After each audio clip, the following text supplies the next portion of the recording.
আসসালামু আলাইকুম। শুনছেন গল্পের ঝুলি বাই রাহাত চ্যানেল থেকে মাহিন মাহমুদের দ্বিতীয় উপন্যাস শেষ চিঠি। আজ ষষ্ঠ পর্ব। বাসর ঘরটা সাজানো হয়েছে অসাধারণ করে। ফারিহার বান্ধবীরা সবাই মিলে যথেষ্ট কষ্ট করেছে এর পিছনে। কাল সারা রাত জেগে কাজটা করেছে ওরা। ফারিহা ওদের জন্য যে বকশিস দাবি করেছিল, আহসান খুশি হয়ে এর 3 গুণ বেশি দিয়ে দিল। সবাই যে যার ঘরে চলে গেলে আহসান বলল, কেমন আছো নওশিন? ঘরটা চমৎকার লাগছে না আজ? নওশিনের বলতে ইচ্ছা হলো, আজ চমৎকার লাগছে কিনা আমি কিভাবে বলবো? আমি কি দেখেছি কাল এই ঘরটা দেখতে কেমন ছিল?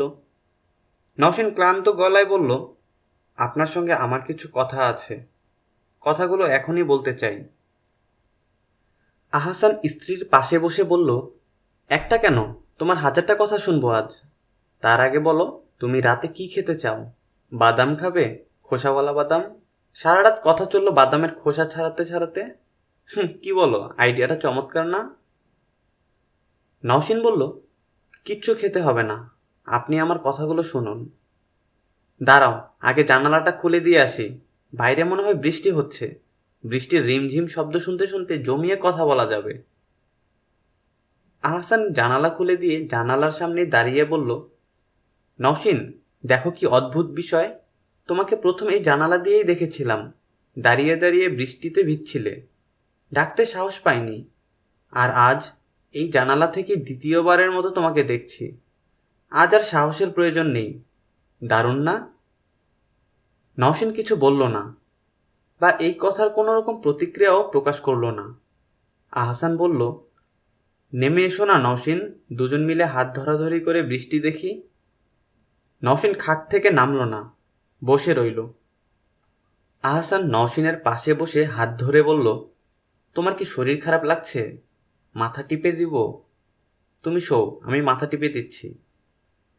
নওশিন আচমকা হাত ছাড়িয়ে নিয়ে খাট থেকে নেমে দাঁড়ালো, বলল, কিচ্ছু করতে হবে না, আপনি আগে আমার কথাগুলো শুনুন প্লিজ।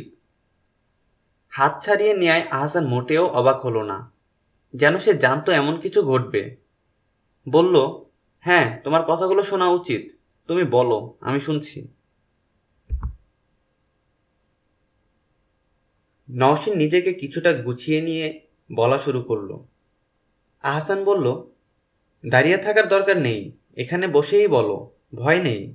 তোমার অমতে আমি তোমার হাতটাও ধরব না।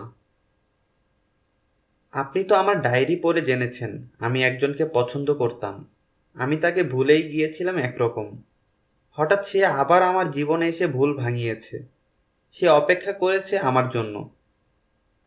আমি তার ডাকে সাড়া দিতে পারিনি। পরিবারের সম্মানের ভয়ে নিজের পছন্দকে জবাই করে আপনাকে বিয়ে করতে বাধ্য হয়েছি। আমি জানি বিয়ের রাতে স্বামীর সঙ্গে অন্য ছেলের কথা আলোচনা করা অন্যায়, তবুও বলছি, তাকে আমি মন থেকে ভুলতে পারছি না। আমাকে কিছুদিন সময় দিতে হবে, যেন তাকে ভুলতে পারি। আহসান এই কথাগুলো শুনতে মানসিকভাবে একরকম প্রস্তুতি ছিল। সে এই বিয়েটা একটা চ্যালেঞ্জ হিসেবেই নিয়েছে। জগতে সবাই রাবেয়া বস্ত্রী না, কেউ কেউ ভিন্ন মেজাজেরও রয়েছে। রেডিমেড রাবেয়া বস্ত্রী খুঁজে পাওয়ার চেয়ে ভিন্ন মেজাজের কাউকে বিয়ে করে সেই ছাঁচে গড়ে তোলার মতো কঠিন কাজটি আহসান বেছে নিয়েছে। তার আত্মবিশ্বাস তাকে বলছে সে পারবে, সব একদিন ঠিক হয়ে যাবে। মনের উপর কারো জোর জবরদস্তি চলে না। ভালো লাগার মানুষটিকে হয়তো সবার পাওয়া হয় না। যাকে পাওয়া হয় সেই লোকটির উচিত ভালোবাসা দিয়ে তার বিষণ্ণ অতীতকে ভুলিয়ে দেয়া। সদ্য বিবাহিতা স্ত্রীর মুখে অন্য পুরুষের কথা শুনতে যে কারো কষ্ট লাগবে, আহসানেরও লাগছে। কিন্তু কষ্ট নিয়ে বসে থাকলে চলবে না। এই জিনিস এখন মাটি চাপা দিতে হবে। আহসান কষ্টকে শুধু মাটি চাপা না, পাথর চাপা দিয়ে যেন কোনো ব্যাপারই না এমন ভাব করে বলল, ও, এই কথা, এর জন্য এত আকাশ পাতাল ভাবছিলে? আমি তো ভেবেছিলাম এর চেয়েও কঠিন কিছু বলবে। আমার তো এখন প্রচণ্ড খারাপ লাগছে এই ভেবে যে তুমি আমাকে শুধু তোমার হাজবেন্ড ভাবছো, এখনো বন্ধু ভাবতে পারোনি। নওশিন বলল, মানে? বুঝলাম না। আহসান হেসে বলল, মা কি বলে গেলেন শোনোনি? বউয়ের ওপর স্বামিত্ব যেন না ফলাই। তুমি সময় নাও, যেদিন তুমি দেখবে ছেলেটার কথা আর মনে পড়ছে না, সেদিন থেকে আমি তোমার স্বামী এবং বন্ধু। এর আগে শুধুই বন্ধু। এবার বলো, বন্ধুর সঙ্গে বৃষ্টি দেখতে তোমার আপত্তি নেই তো? নওশীন এই প্রথম হাসল। আহসান বলল, অসাধারণ। নওশীন বলল, কি, বৃষ্টি? আহসান বলল, হুম, তোমার হাসি। রাতে বৃষ্টি দেখতে দেখতে কখন ওরা ঘুমিয়ে পড়েছিল আহসানের মনে নেই। ঘুম ভাঙল ফজরের একেবারে ছুঁই ছুঁই সময়ে। ঘুমানোর আগ পর্যন্ত কি কি কথা হয়েছিল আহসান মনে করার চেষ্টা করল। নওশীন, চলো শুয়ে পড়ি, বিরাট ক্লান্তি লাগছে। ক্লান্তি আবার বিরাট হয় নাকি? প্রচণ্ড বা অশেষ হতে পারে। আপনি না লেখক মানুষ, এমন ভুল হয় কি করে? ওহো, ভুল হয়ে গেল নাকি? হা হা হা, আসলে ভুলটা ইচ্ছে করেই করা হয়েছে। কারণ? কারণ অতি সাধারণ। লেখক ইচ্ছাকৃত ভুল করবে এবং তার পরমা সুন্দরী স্ত্রী ভুল শুধরে দিবে। এর চেয়ে আনন্দের আর কিছু লেখকের কাছে নেই। চালাকি হচ্ছে? চালাকি হচ্ছে না, তবে চালাকি থেকে চা বাদ দিলে যেটা হয় সেটা হচ্ছে। মানে? মানে আমি একজন লাকি ম্যান, একজন পরমা সুন্দরী স্ত্রীর সঙ্গে বৃষ্টি দেখতে পারছি বলে। ভালো কথা। চা খাবেন নওশীন? খাবো না, কেননা রান্নাঘরটা কোন দিকে আমি জানি না। আহসান বুঝল নওশীনের মন আস্তে আস্তে ভালোর দিকে যাচ্ছে। ওকে খুশি করার জন্য অনেক কিছুই করা দরকার। বউকে খুশি রাখার কথা নবীজি সাল্লাল্লাহু আলাইহি ওয়াসাল্লামও বলে গিয়েছেন। তিনি নিজেও পারিবারিক জীবনে সেটা করে দেখিয়েছেন। মা আয়েশাকে কখন তিনি বিষণ্ণ দেখতে চাননি।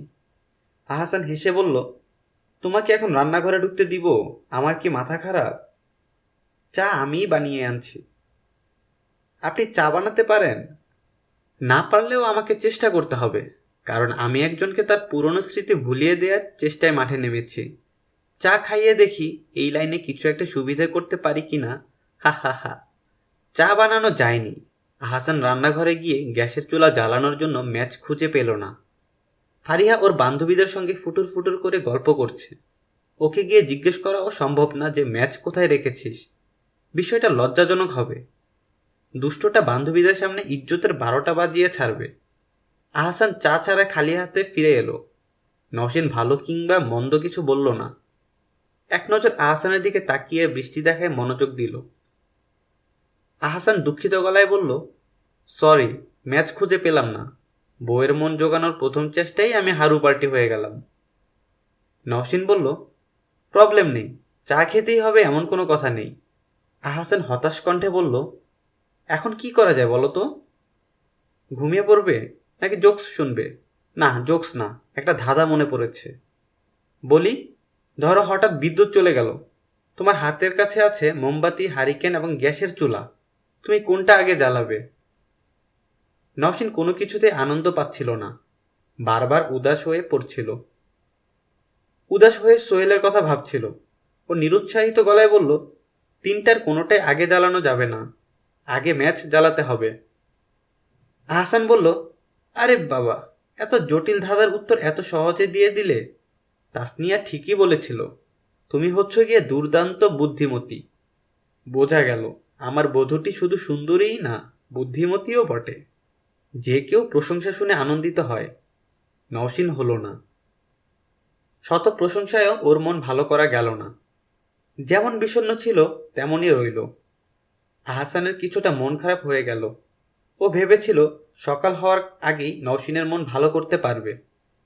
সকালে নওশীন সবার সঙ্গে কথা বলবে হাসি আনন্দে। সেই চেষ্টা মনে হয় মাঠেই মারা গেল।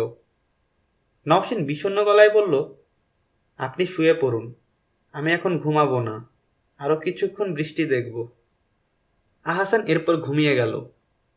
রাতে আরও কিছুক্ষণ বৃষ্টি দেখার অজুহাত দেখিয়ে কেন নওশীন পরে ঘুমাতে চাচ্ছিল এখন বোঝা গেল। সে আহসানের সঙ্গে খাটে না শুয়ে শুয়ে আছে ফ্লোরে, কার্পেটের উপর শুধু একটা বালিশ বিছিয়ে। আহসানের মায়া লাগলো।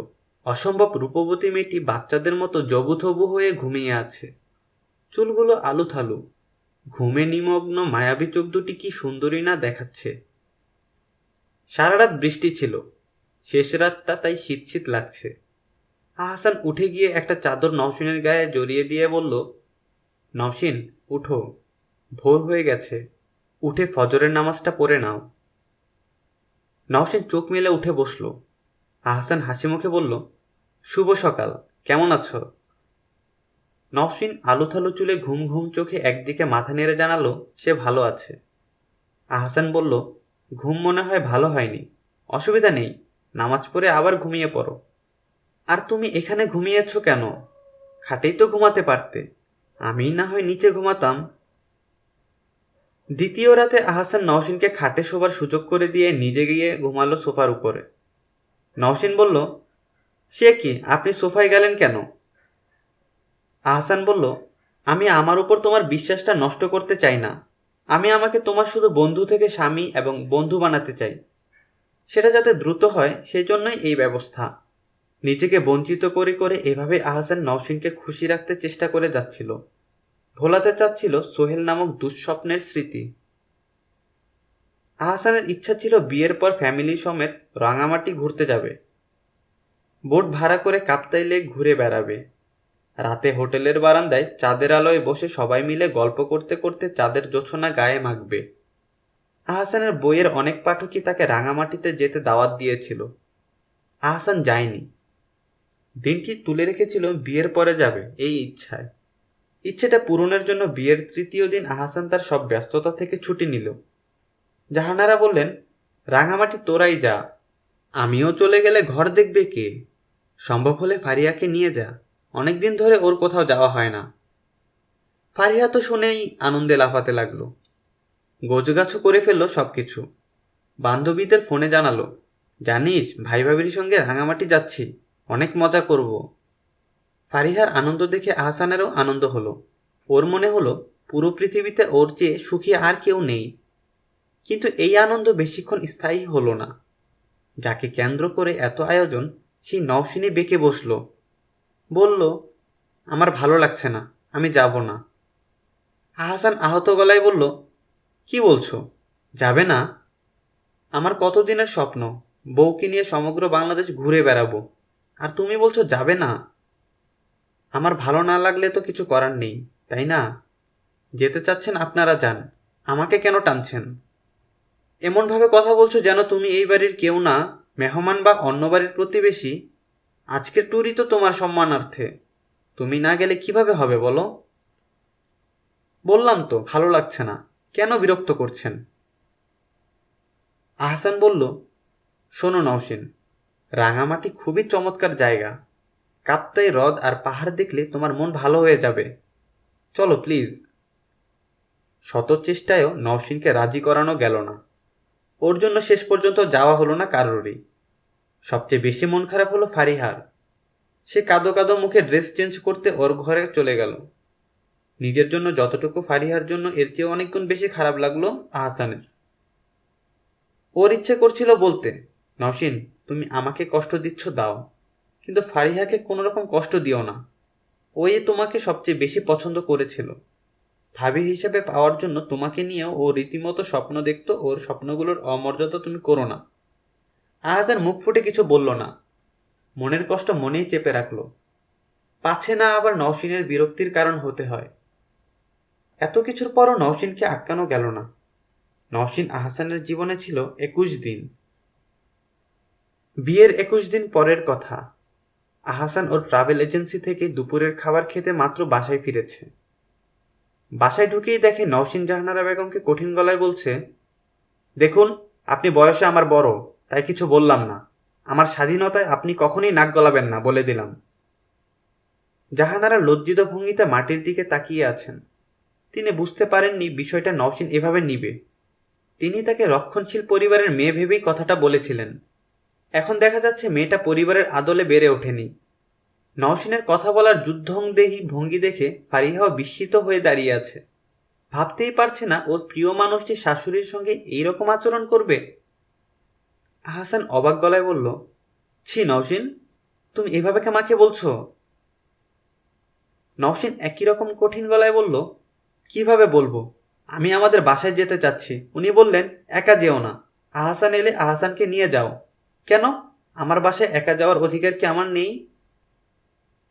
ফারিহা হাসি হাসি মুখ করে বলল, ভাবি, তুমি মনে হয় ভুল বুঝেছ। মা আসলে কথাটা অধিকার নিয়ে বলেননি। মা বলতে চাচ্ছিলেন মেয়েদের কোনো পুরুষ ছাড়া একা একা বাড়ির বাইরে যাওয়া ঠিক না, এতে বিপদে পড়ার আশঙ্কা থাকে। নওশীন ফারিহার কথায়ও কড়া ভাষায় কিছু বলতে যাচ্ছিল।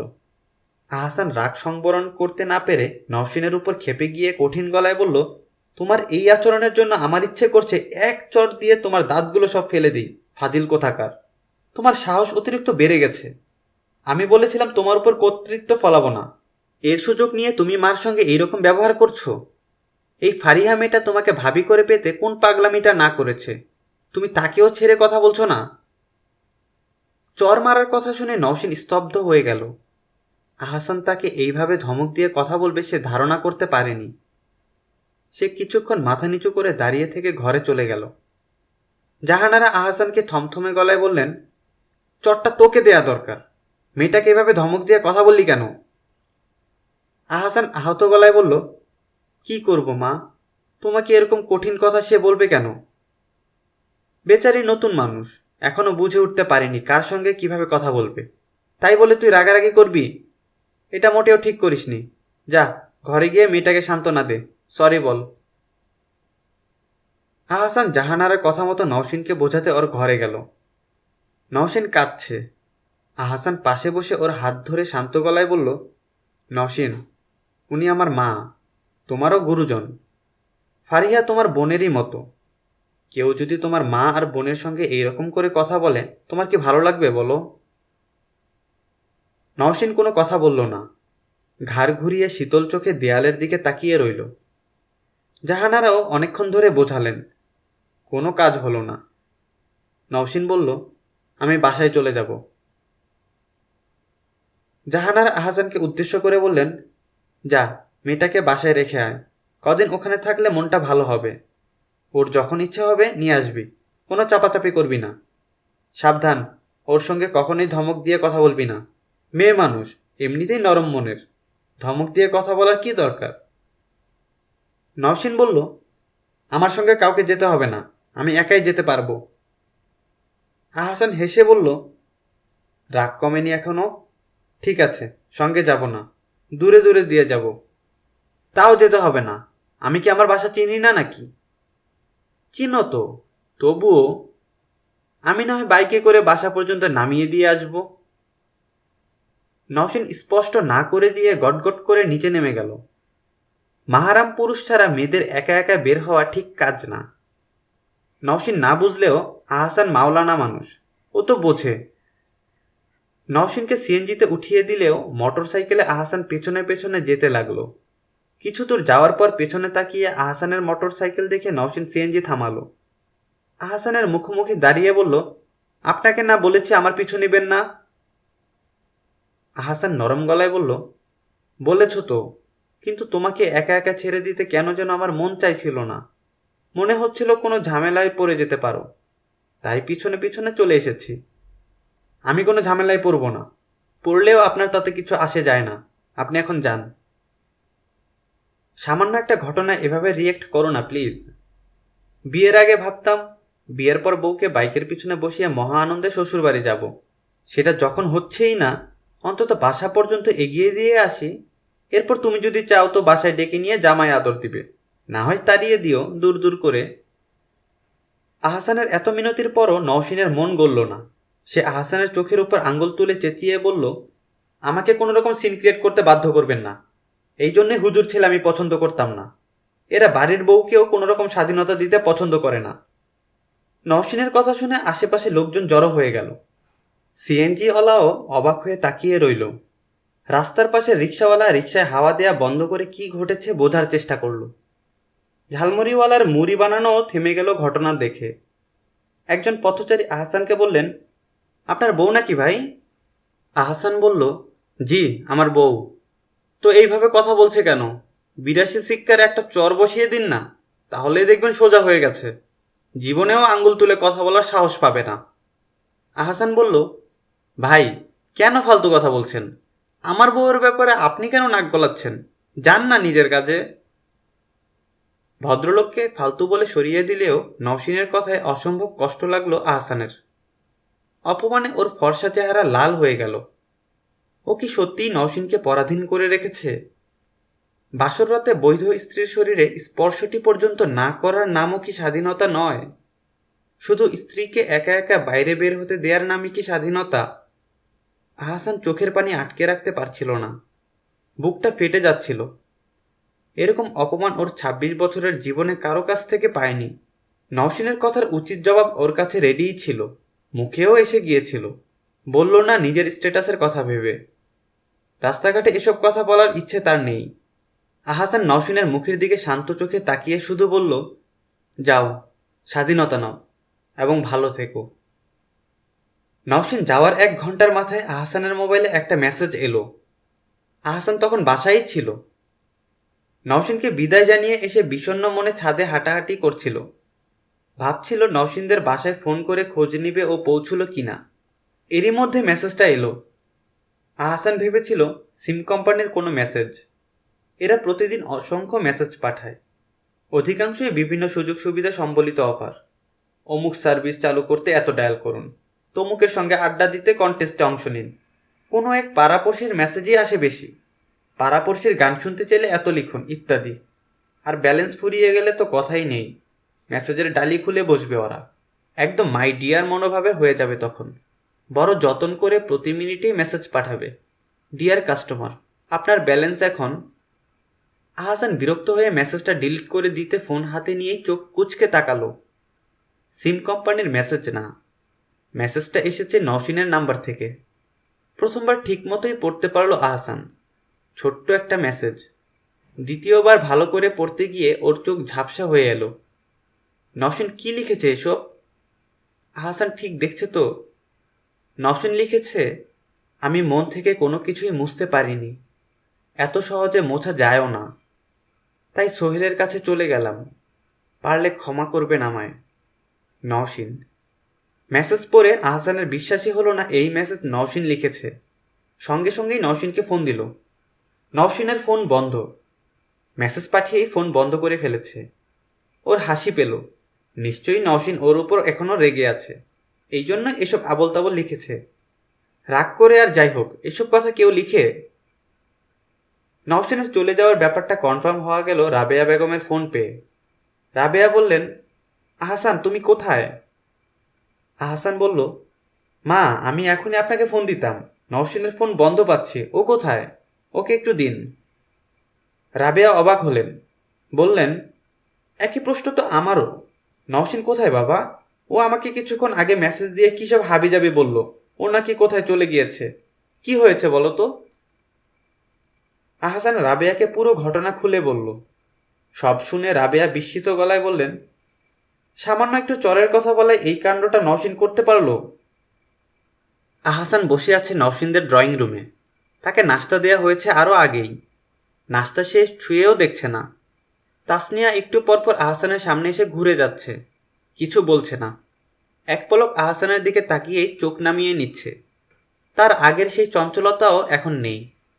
এইটুকুন বাচ্চাও বুঝে ফেলেছে এই বাড়িতে আগের সেই আনন্দটা আর নেই। তার আপু সব আনন্দ আঁচলে বেঁধে নিয়ে কোথাও হারিয়ে গেছে। আহসান তাসনিয়াকে ডেকে পাশে বসিয়ে বলল, কি বুড়ি, মন খারাপ? তাসনিয়া দুবার মাথা উপর নিচ করল।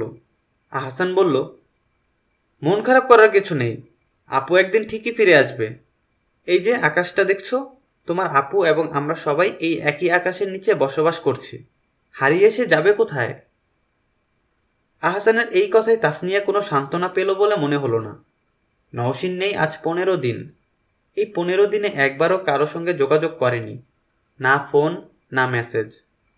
আহসান প্রথম প্রথম কয়েকদিন চেষ্টা করেছিল, ওর ফোন একটিবারের জন্য খোলা পাওয়া যায়নি। আহসানের কেবলই মনে হতো নওশিন কোথাও যায়নি, অভিমান করে কোনো বান্ধবী বা আত্মীয়দের বাসায় লুকিয়ে আছে। অভিমান কমলেই ফিরে আসবে, এসে হাসি মুখে বলবে, কেমন সারপ্রাইজটা কেমন দিলাম বলেন তো? সারপ্রাইজ দিতে নওশিন এই ১৫ দিনেও আসেনি। আহসানের সঙ্গে কাটানো ২১টি দিনের স্মৃতি এত তাড়াতাড়ি কি করে ভুলে গেল মেয়েটা? আহসান তো কিছুতেই ভুলতে পারছে না। ও এখনো বাতাসে উঠতে থাকা নওশিনের চুলের ঘ্রাণ অনুভব করছে। ওর হাতের কাচের চুড়ির টুংটাং আওয়াজ শুনতে পাচ্ছে। চোখে ভাসছে বিষণ্ণ মুখের সেই হাসি। শেষ কদিন আহসানের মনে হয়েছিল নওশীন ধীরে ধীরে আহসানকে আপন করে নিচ্ছে, ওর কষ্টে কষ্ট পাচ্ছে, আনন্দে আনন্দ। আহসান একদিন মুরগি জবাই করতে গিয়ে হাত কেটে ফেলল। নওশীন সেটা দেখে দৌড়ে এসে বলল, দেখি দেখি কি হয়েছে। ইস, হাত তো কেটে ফেলেছেন। উফ, কি যে করেন না, এসব কাজ সাবধানে করতে হয়। দাঁড়ান, আমি ডেটল নিয়ে আসছি। নওশীন তুলা দিয়ে কাটা জায়গাটায় ডেটল লাগিয়ে দিচ্ছিল। আহসান হেসে বলল, আমার হাত কাটলে তোমার তাতে কি?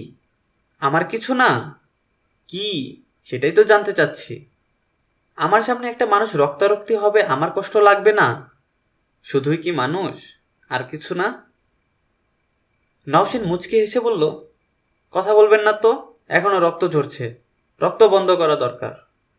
আহসান বলল, হে রক্ত, তুমি বয়ে চলো নিরবধি, তোমার উসিলায় বউটি আমার পাশে থাকে যদি। নওশীন বলল, কী সব অলক্ষণে কথা বলছেন? রক্ত বয়ে চলবে কেন? এসব বাজে কথা আর কখনোই বলবেন না। নওশীনের এই একটু কথায় আহসানের বুকে শীতল এক অনুভূতি হলো। মনে হলো বুকের উপর দিয়ে শান্ত একটা নদী বয়ে যাচ্ছে। আরেক দিনের ঘটনা। আলোর খেয়া নামে আহসানের একটা বই প্রচুর বিক্রি হচ্ছিল। অল্প কদিনেই বিক্রির লক্ষ্যমাত্রা ছাড়িয়ে রেকর্ড গড়ল। প্রকাশনা প্রতিষ্ঠান থেকে বলা হলো, এই সাফল্যে ওরা আহসানের ফুল ফ্যামিলিকে সম্পূর্ণ ওদের খরচে বিশ্বের যে কোনো দেশে ঘুরিয়ে আনতে চায়। এই খুশিতে পরিবারের সবাই খুশি হলেও নওশীনের খুশিটা ছিল চোখে পড়ার মতো।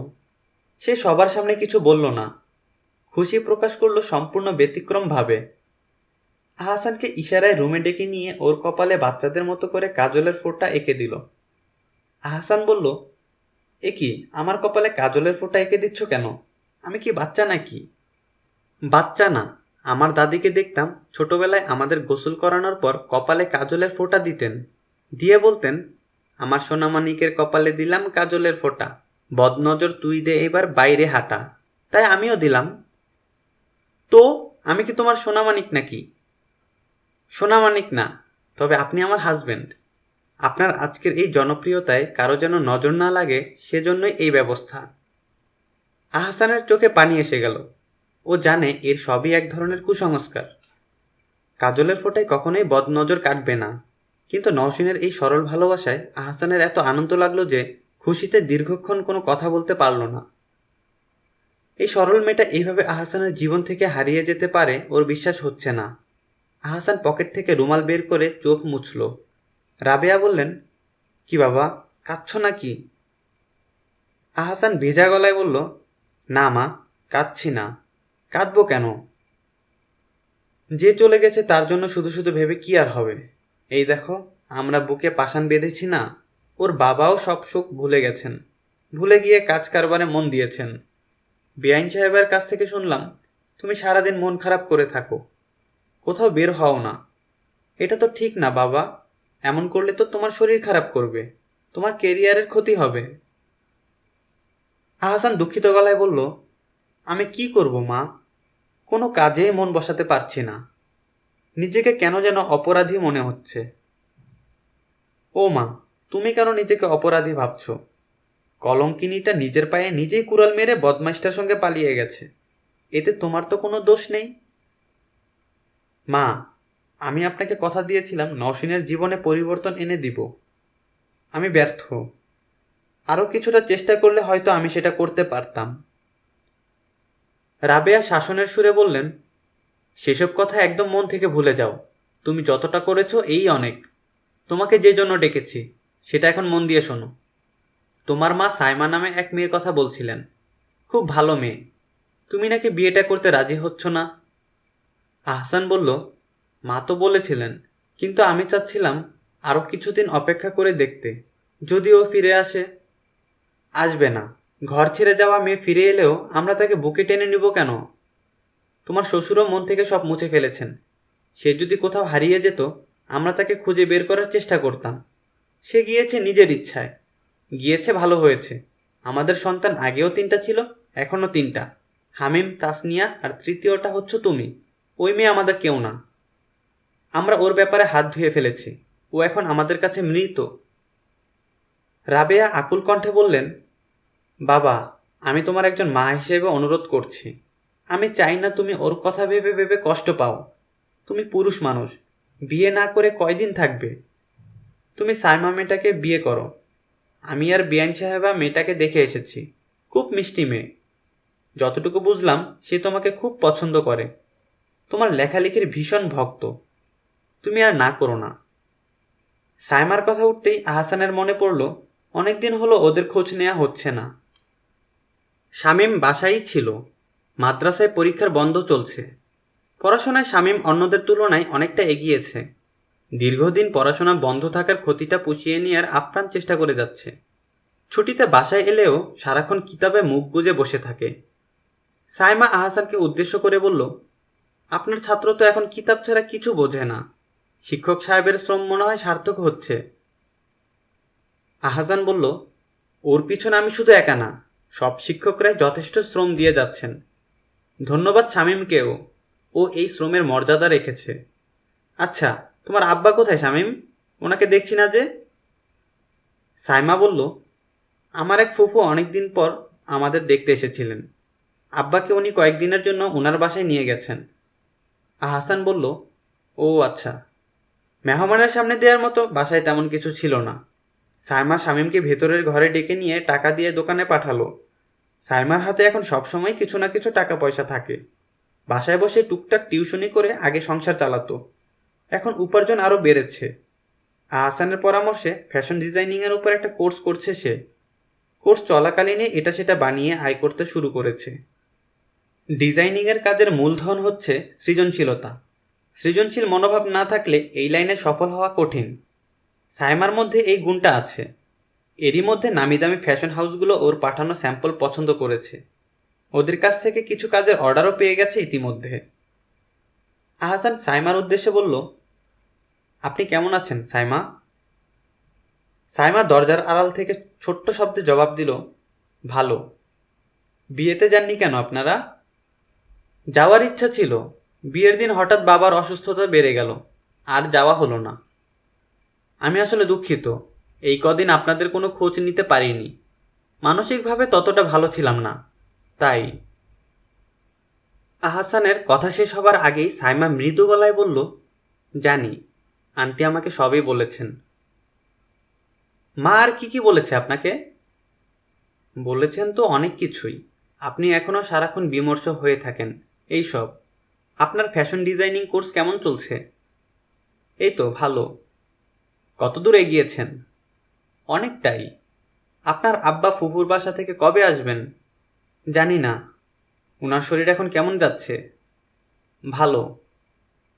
আহসান হেসে বলল, আপনি তো দেখছি আজ সব প্রশ্নেরই অল্প কথায় জবাব দিতে চাচ্ছেন। মন ভালো নেই নাকি আপনার? সাইমার আসলেই মন ভালো নেই। প্রিয় লেখকের জীবনের উপর দিয়ে ঘটে যাওয়া দুর্ঘটনার জন্য সে এখনও কষ্ট পাচ্ছে। নওশিনকে এখন তার কেবলই বেলালের স্ত্রী মালিহার মতো মনে হচ্ছে। ফেরেশতার মতো স্বামীকে কষ্ট দেওয়া ছাড়া যার আর কোনো কাজ নেই। সাইমা মৃদু গলায় বলল, ভাবির আর কোনো খোঁজ পাওয়া গেল না? না। আহসান দীর্ঘশ্বাস ফেলে বলল, খোঁজ করে আর লাভ কি? সে গিয়েছে নিজের ইচ্ছায়। আমি খোঁজ নিলেই কি ফিরে আসবে? ফারিহাও অনেক কষ্ট পেয়েছে না? ফারিহাকেও আপনি চেনেন নাকি? আন্টি ওর কথাও সেদিন বলেছিলেন। আপনার শাশুড়িও খুব ভালো একজন মহিলা। ভাবি হয়তো ওনার মতো হননি। আহসান বলল, জানি না, সবাই হয়তো সবার মতো হয় না। কারো কারো বিশেষ কিছু বৈশিষ্ট্য থাকে। এই বৈশিষ্ট্যেরও কারণে তারা সবসময় সবার থেকে কিছুটা ডিফারেন্ট। যাই হোক, বাদ দেন এসব। আমি আসলে আজ আরও একটা উদ্দেশ্যে এসেছিলাম। মা সেদিন কিছু একটা বলছিলেন, এই বিষয়ে আপনার মতামত জানতে চাচ্ছি। সাইমা এই প্রশ্নে কিছুটা লজ্জিত হলো। আহসান সরাসরি এই প্রশ্ন করবে ও বুঝতে পারেনি। বলল, এসব বিষয়ে বাবা আছেন, তিনি যা ভালো মনে করেন। আমি আর কি বলবো? তবুও আপনার মতামত এক্ষেত্রে খুবই ইম্পর্ট্যান্ট। আমি একজন বিপত্নিক মানুষ। একজন বিবাহিত মানুষকে আপনি স্বামী হিসেবে কতটা মেনে নিতে পারবেন সেটা আমার জানা দরকার। আহসানের এই কথার কোনো জবাব দরজার আড়াল থেকে পাওয়া গেল না। আহসান বলল, সাইমা, আপনি নিঃসংকোচে সব কিছু বলতে পারেন। আমি আসলে এগুলো জানার জন্যই এসেছি। বিয়ের আগে দুজনেই দুজনকে দেখার বা জানার অধিকার রাখে। আমি আপনাকে দেখতে চাচ্ছি না। যেহেতু আমার দুজন মা এসে আপনাকে দেখে গিয়েছেন, আপনাকে তাদের পছন্দও হয়েছে। আমার কাছে এখন সবচেয়ে গুরুত্বপূর্ণ হচ্ছে আপনার মতামত। সাইমা তবুও কিছু বলতে পারল না। গল্প উপন্যাসের বইয়ে এতদিন সে পড়ে এসেছে মেয়েদের নাকি বুক ফাটে তবু মুখ ফুটে না। ও ভেবেছিল এগুলো লেখকদের একটা কল্পনা, পুরুষরা বলতে পারলে মেয়েরা কেন পারবে না। কিন্তু এই প্রথম তার মনে হচ্ছে কিছু কিছু কথা মুখ ফুটে বলতে পারা মেয়েদের জন্য আসলেই কঠিন। পুরুষরা যা পারে মেয়েরা তার সবই পারে না। কিছু কিছু জায়গায় মেয়েরা দুর্বল। সৃষ্টিকর্তা সেসব ক্ষেত্রে ইচ্ছে করেই মেয়েদের সবল করেননি।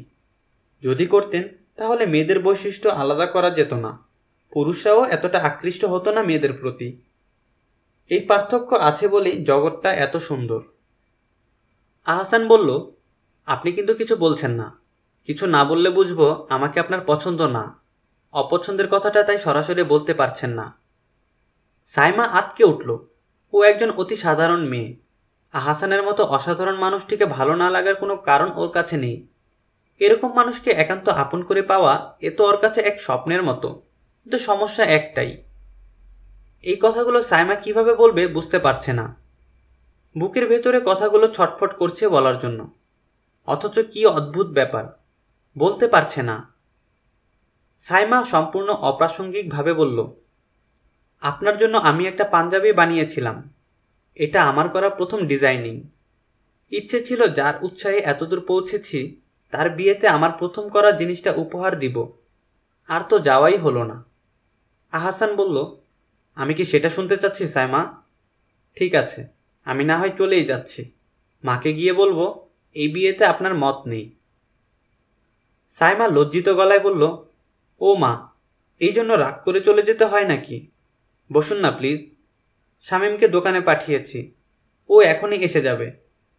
আরেকটা কথা। সাইমা কিছুটা সময় নিল। আহসান অপেক্ষা করছে শোনার জন্য। সাইমা আড়ষ্ট গলায় বলল, শুনেছি লেখকরা মানুষের মনের কথাগুলি কলমের আঁচড়ে তুলে ধরেন। আপনি দেখছি অতি সাধারণ একটা মেয়ের মনের ভাষায় বুঝতে পারছেন না। শুনছিলেন গল্পের ঝুড়ি বাই রাহাত চ্যানেল থেকে মাহিন মাহমুদের দ্বিতীয় উপন্যাস শেষ চিঠি। উপন্যাসটি কেমন লাগলো কমেন্ট করে জানাতে ভুলবেন না।